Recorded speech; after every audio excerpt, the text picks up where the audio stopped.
Okay, we just got this Berkeley pump completely rebuilt. New shaft, new bearings, new impeller, new packing glands, new seal, new water thrush. So it's ready to go. New impeller assembled, ready to go. We've got one more right there. We'll do a little do-it-yourself video. Okay, so I got all the bolts out. I want to let you guys know on these Berkeley pumps, these two bottom bolts right here, 1.25 inch long. The other ones are 1 inch long. So make sure you always put the longer bolts in the bottom of this housing. We're going to split it now. Okay, got the nut off. Now we're going to flip it over. Now we've got these bolts here. We're going to pull all those bolts out. Looks like one is already missing. Pull those bolts out so we can split the pump. Okay, here we go. So already removed the top ring. You can see our bearing is shot. And we'll talk about how that happens to these pumps, especially this pump here was rebuilt probably 8 months ago.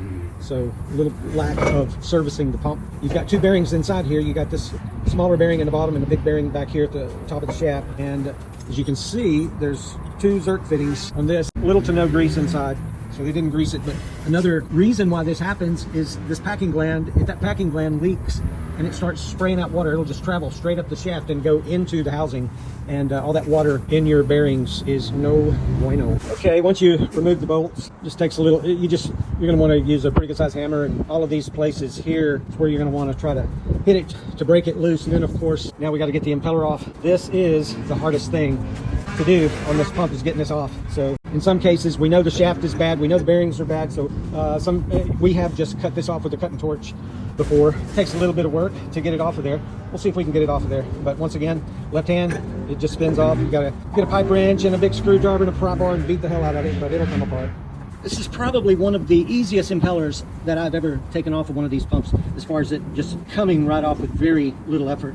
Got that thing off. Now we got to get a hammer. We're going to drive the shaft out through the back, get that shaft out of there, and then we've got to remove the old packing gland and get that thing ready. We're going to clean up all the pieces and start reassembling it. So we're putting in the packing gland right now. This piece here is what pushes the packing glands down, and you can control with this. You got to torque these down. Just they don't get cranked on super tight.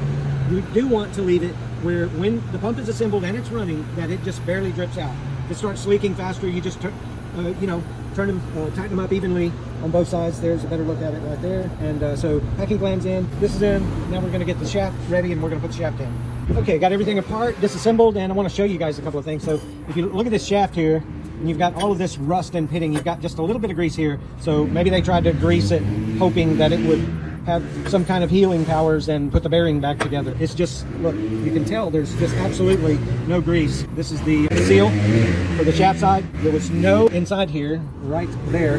That's where the packing gland goes. The only thing that was inside the packing gland was one rubber seal. I don't know where it's at, but so what happens with these pumps when you don't service them or grease them? Of course, you're going to have bearing failure. And then what that's going to do, you look at the housing right around here, you look at your impeller, how wore out it is. This impeller is not, even though it's an old one, but this one is, because the bearing is wore out. And so that impeller just will move back and forth in here. This right here, this pitting, that's from hard water. That's not an issue. So the pump is salvageable for sure.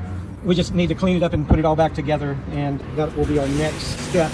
Getting everything thoroughly cleaned, throw this piece of garbage away. Actually, I think I need to hit somebody on the head with it and show them what the hell that grease gun is for.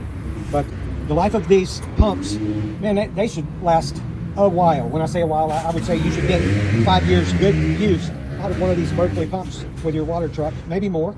But for sure, if you take care of it. If you don't take care of it, this is what happens. It takes about 6 to 8 months. Don't grease it. Don't tighten that seal up. Keep it from spraying water out. And you'll have catastrophic failure every single time. So let me get it cleaned up and we'll be back with you. So next step, we got our shaft here. This seal goes on. So this seal, by the way, here, let me give you guys a better look. This seal goes right here on the shaft. So when the shaft slides in, the seal needs to go on this way, like so. And you have another water stop right here. Slide that on, takes 2 hands. Anyway, once you get that on, now we're ready to slide the shaft in. Super simple, and here we go. Okay, so we've already started putting the shaft in, and so what you're going to do is you're just going to use a hammer and drive it in until the bearing bottoms out where it's supposed to be.